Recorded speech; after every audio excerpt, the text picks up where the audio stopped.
Good evening, and welcome to another episode of Communication Corner. I'm your host, Gail Lewis. Part of the way that we communicate is through our communities. What's important to our communities? Who exactly our communities are? That's one really important way that we, as a society, communicates with each other. So tonight, we're going to put a focus on community empowerment. And joining me tonight to talk community empowerment are my two guests. First, on my left, Anthony Williams, community activist. Welcome, Anthony. Thank you, Gail Lewis. Thanks nice for to coming. Be here. And also, help me with your first name again. Aragon. Aragon Morpheus. Thank you. Pleasure to meet you this evening. Pleasure to be here, to see you again. It's good to have you. So you guys, we're here tonight to talk community empowerment. First, let's talk about where exactly our communities are. Where are you guys located?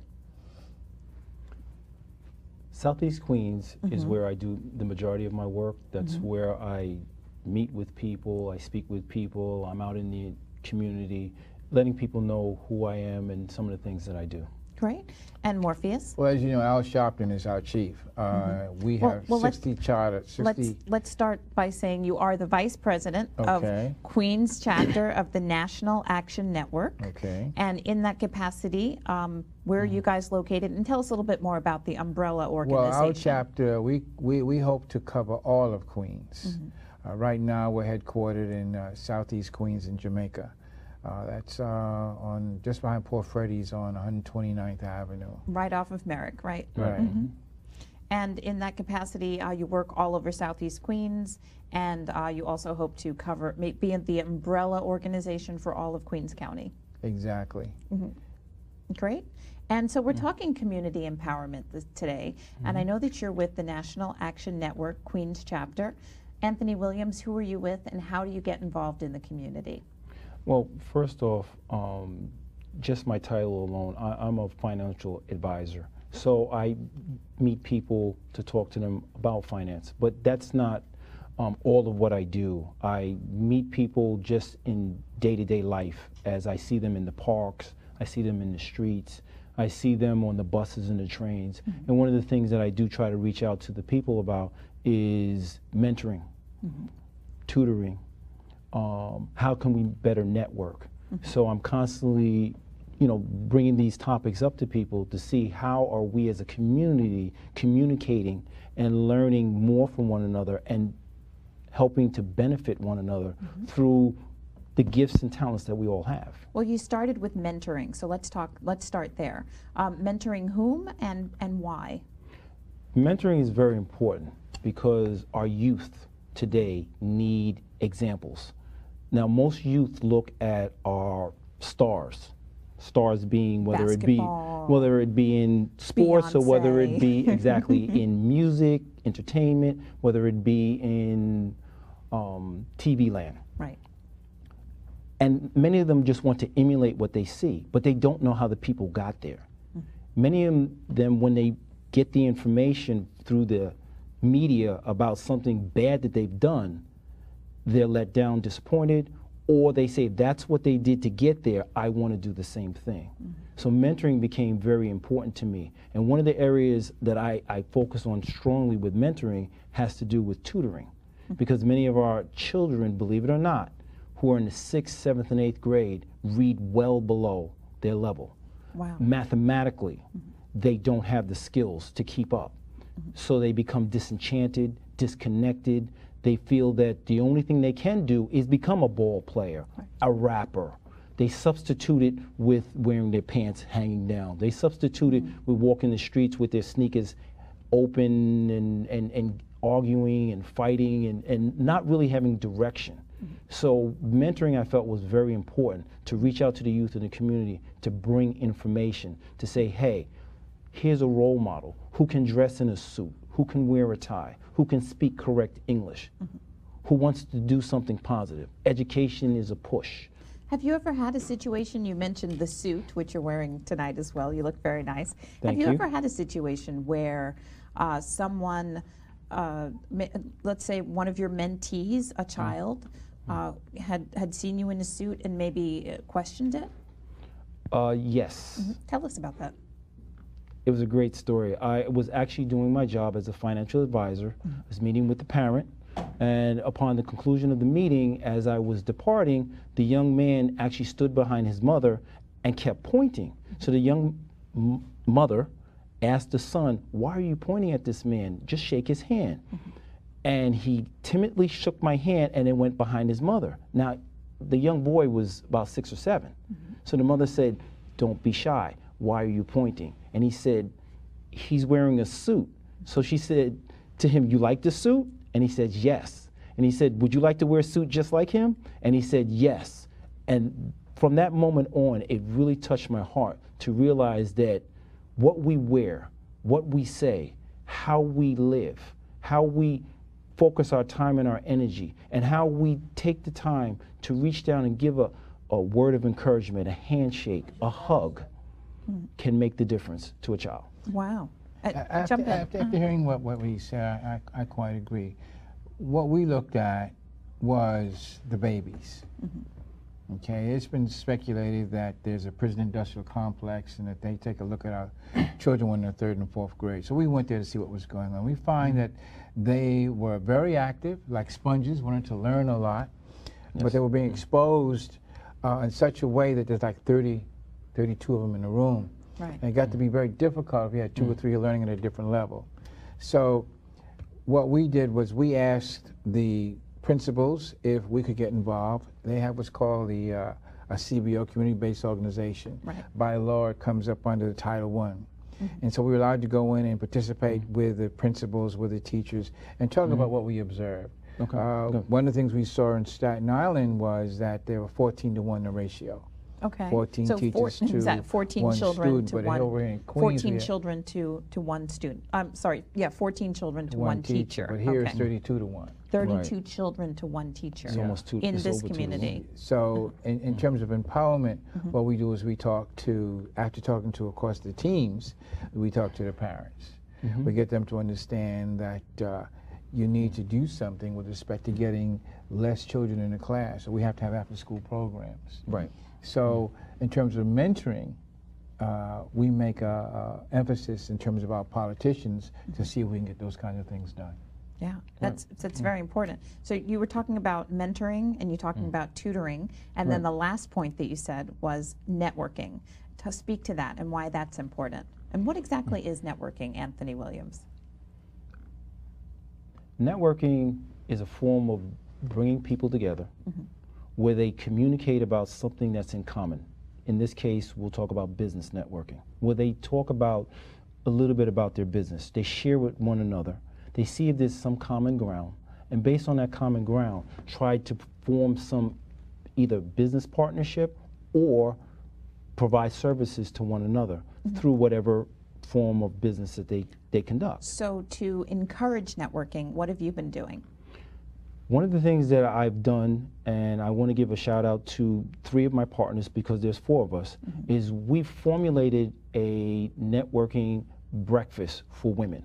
A women's networking breakfast. Yes. So just women coming together to network. Yes, and there's a reason why we started with women. First, I want to give a shout out to Denise Henney because she works with SPA Expectation. Why would I have a SPA person work with a financial person? Because she brings a different aspect. She brings a different flavor. She brings a different mindset.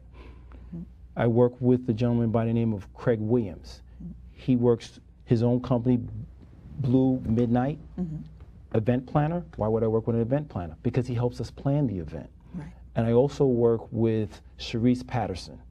And Sharice Patterson, her job, one of the main things she does is networking. She has a networking organization. Simply to empower? Simply to empower. So we came together to bring women together who want to focus on business, not just talk about business, but want to actually do something, make the connection, move to that next level, be able to sit in a room and say that, you know, the person over there, when I give them my business card, they're going to call me, I'm going to call them, and we're going to meet to see if we can do some work together. The reason it's important in the community is because there's so many small black businesses. There's so many small businesses as a whole. But the need for us to patronize one another is important.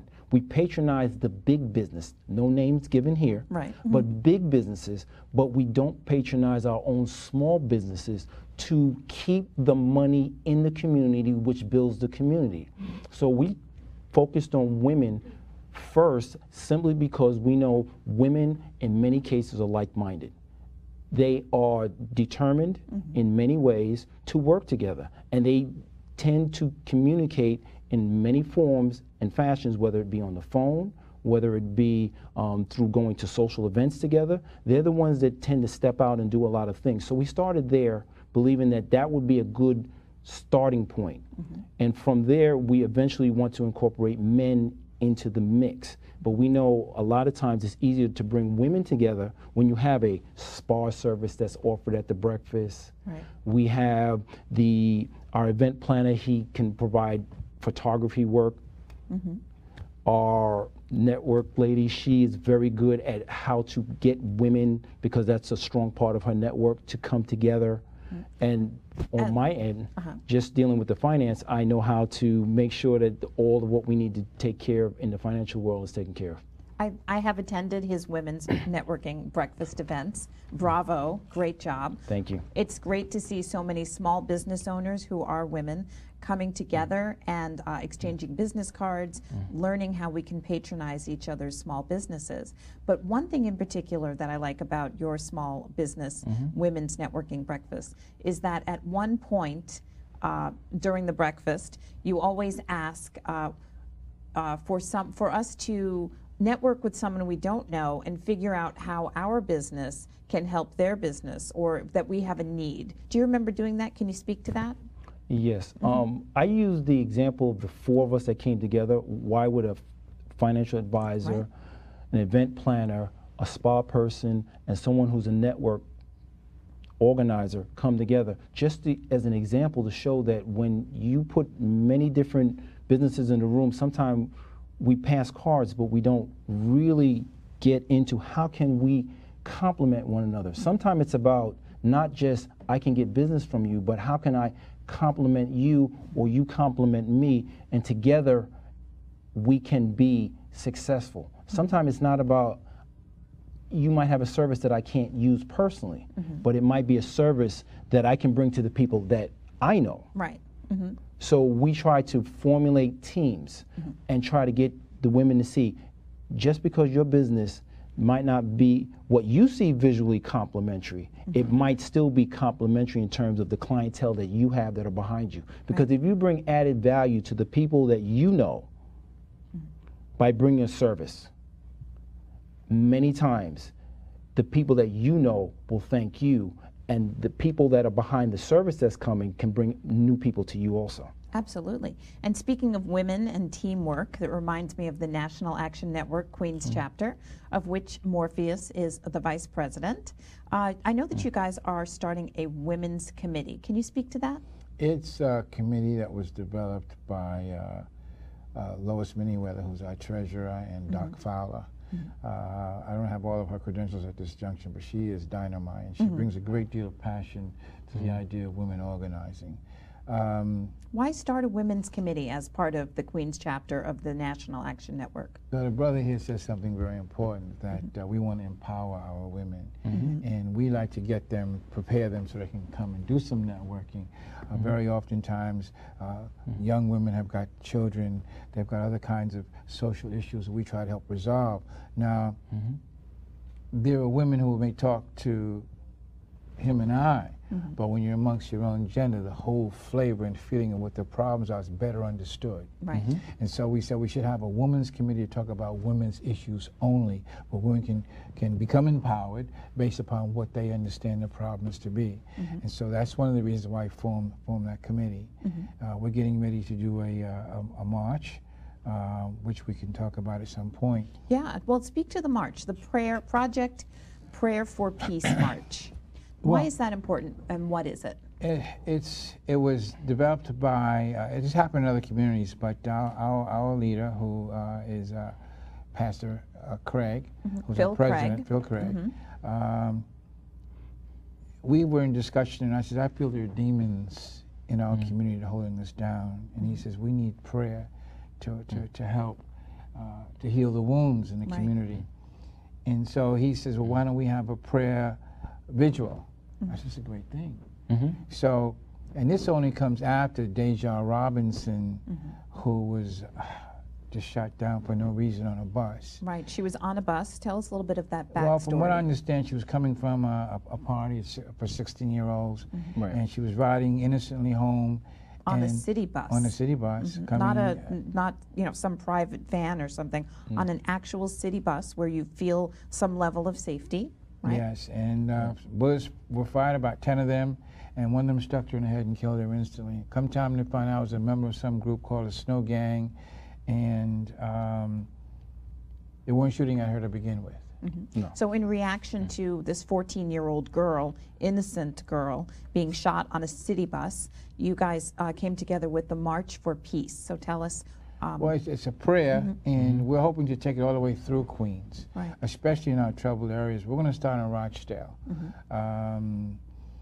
And we intend to reach out to the people and to have them come, and we're going to move through the project. Well, this is not a project, it's a co-op. Right. We're going to move through that, and we're going to ask people to join us in prayer. So you're going to start at Baisley and Bedell, Bedell Avenue and Baisley Boulevard at Rochdale Village. That's correct. And that's 11:30. You guys are going to convene, and that's Saturday, July 13th. That's correct. And then you're going to start from there, and you're going to move through Rochdale Village, the co-ops, and get more people, strengthen numbers, I guess.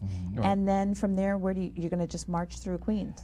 I think we're going to probably move over to perhaps Baisley and on that end of town and do some more prayer. We have our Women's Committee, in fact, is going to lead out before us. So we advanced Commander Memorial, the 113th Precinct, to come and assist and protect. And he's agreed. He's a fantastic officer. Great. And so we're going to start, convene at 11:30. We're probably going to start moving, and they're going to move out from us. I believe Dr. Powell said that when Judah made its move, it was the women who came out first. And so we're going to follow that example. I like that. So the Prayer for Peace Walk, Saturday, July 13th. And for information about that, where can people go? Can they call you, or can they? Well, they can call me at 718-570-5359. One more time. 718-570-5359.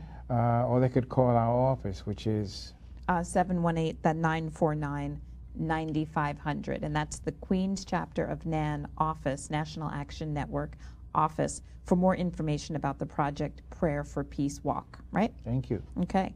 So just getting back to the Women's Committee and women's empowerment in our community. So the Women's Committee was formed, and you said women's issues. Do you know what they're working on right now? Well, you take senior citizens or grandmothers who have their children staying with them because the daughter has to go out and work. And that particular teenager, young teenager, may be difficult to handle. So we try to pool the resources in such a way as we can help resolve that particular problem. Very often we have a great number of resources in our community, but the community itself does not know where these resources are. That's true. So we put them all together so we can sit down, well, not me necessarily, but the Women's Committee could sit down and take a look. Well, you have this problem here, well, this resource is available, or that resource is available. Awesome. And just to kind of segue away from that for just a moment, I see that we've got some very colorful posters behind me. Black Wall Street and Whistle in Mississippi, the lynching of Emmett Till. Now, these were both plays that have already come and gone. These have already taken place last year and earlier in this year. But they were directed by Justin Lord. So can you speak to what these were and well, Justin Lord? I happened to meet him at this particular fair at York College, and they put on a very great show. And they told the story. It's all about telling the story. Right.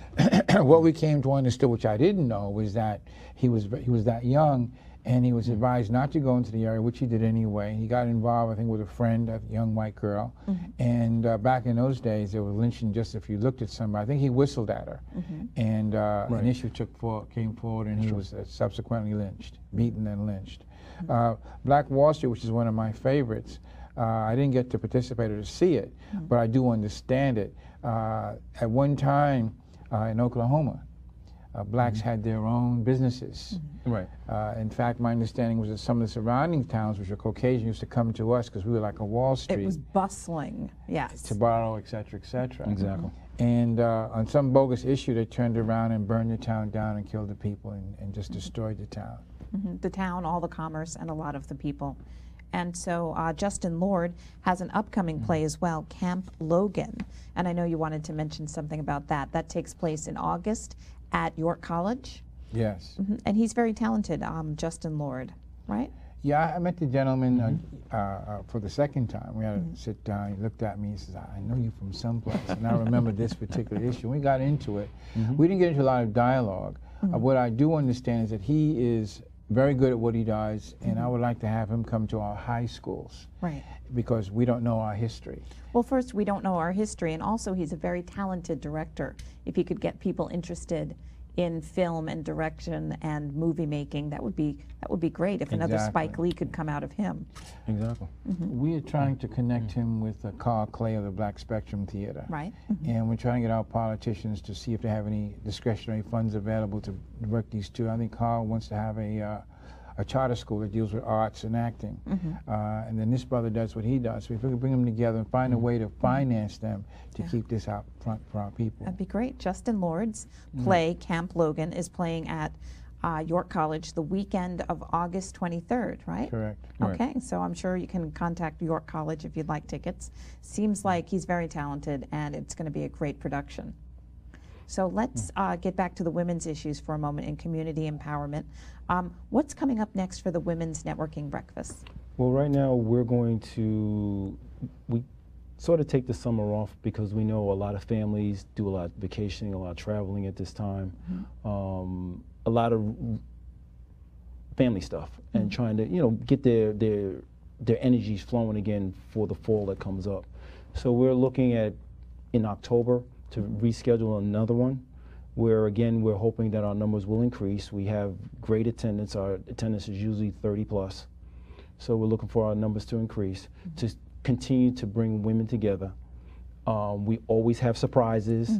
No surprises to be mentioned today, but we always have surprises because we want the women to feel A, special, 2, empowered, and 3, when they walk out of there, that they've made a contact and a connection. And we try to follow up on these connections to make sure people are actually doing something with one another. So it's not just an event that people show up to and then they walk home and they're on their own. Right. We try to keep them involved by reaching out to them, seeing what's going on, sometimes making proposed ideas. We saw some names, we saw some businesses that we think might have something in common, try to link them together. We try our best to try to help them grow and go to that next level. So we can look forward to the next Women's Networking Breakfast event in Southeast Queens, Jamaica, Queens, in October of 2013. Yes. And for more information, where can people contact you to get some info about the upcoming women's networking events and information about what you do? All right. I'll give you my telephone number and then my email. Telephone number is 917-846-8277. One more time. Again, it's 917-846-8277. And the email, I'll give you 2, is Williams, WILLIAMS dot Anthony, ANTHONY, J, just the letter J, at yahoo.com. Great. Or simply SIMPLY 2 TO empower at AOL.com. And that's simply to empower that you work with to produce the Women's Networking Breakfast. That is correct. Simply to empower at AOL.com. And Mr. Morpheus, where can we contact you for more information about the women's committee of the National Action Network, the upcoming prayer walk, or for more information about your hat? I love the hat. It's not Mr. It's Morpheus, just plain Morpheus. And I just wanted to say in terms of mentoring, we're doing something in July. We split agendas. We're going to have on July 23rd, I believe, we're going to have males come to this young males come to our church, Okay. our headquarters. We're going to talk to them about the value of life, and the same thing with the females on the 26th. Then again in August on the 15th and the 16th, Okay. males and the females will be separated. We're going to talk about the value of life. We're going to try to empower them. Even talk about what's youth coming empowerment, up. right? Yes. To get them to come to your affairs happening in October. Okay. Okay, and again, you can reach me at 718-570-5359. And for more information about the National Action Network, that's queenschapternan@gmail.com, right? That's correct. And that's QUEENS, Queens Chapter NAN, NAN @gmail. And that NAN, of course, stands for National Action Network. Okay, so that's how people can contact you or the National Action Network Queens Chapter. And final thoughts, gentlemen. Mentoring, tutoring, and reaching out to people is very important. And we need to do that in our community. Stop being shy, stop being reclusive to yourself, and reach out. Children need guidance, they need the help, they need the direction. Our schools can only do but so much. But if we can reach back and help one, we as a community can move to that next level. And that's why I do it with the children through tutoring. That's why I reach out to parents and ask them to reach back to their children and other children, especially men, reaching back to any child in the community, as well as our businesses, support our businesses, because that's a lifeline of our community. Great. So mentor if you can, reach back if you can, be the man in the suit who the child might never have seen before. Yes. If you can. And Morpheus, closing thoughts? Parents, if we don't show the interest in our children, Sure. no one else is. So my thought is, parents, come to PTAs. Get involved with your schools. You own the school. Community Not the involvement. unions, not the principals, not the teachers, you. Get involved. Get involved. Get involved if you're a parent. Okay. Thank you so much, gentlemen. Anthony Williams, MBA, from the Women's Networking Breakfast, and Morpheus from the Queens Chapter, National Action Network, Vice President. Thank you so much for joining us here this evening. Thank you for joining us on Communication Corner as we talk community empowerment this evening. For more information, you can always contact me, Gail Lewis, newday2010@yahoo.com. Email me, newday2010@yahoo.com. Thanks so much for joining us on Communication Corner, and have a great evening. Thanks.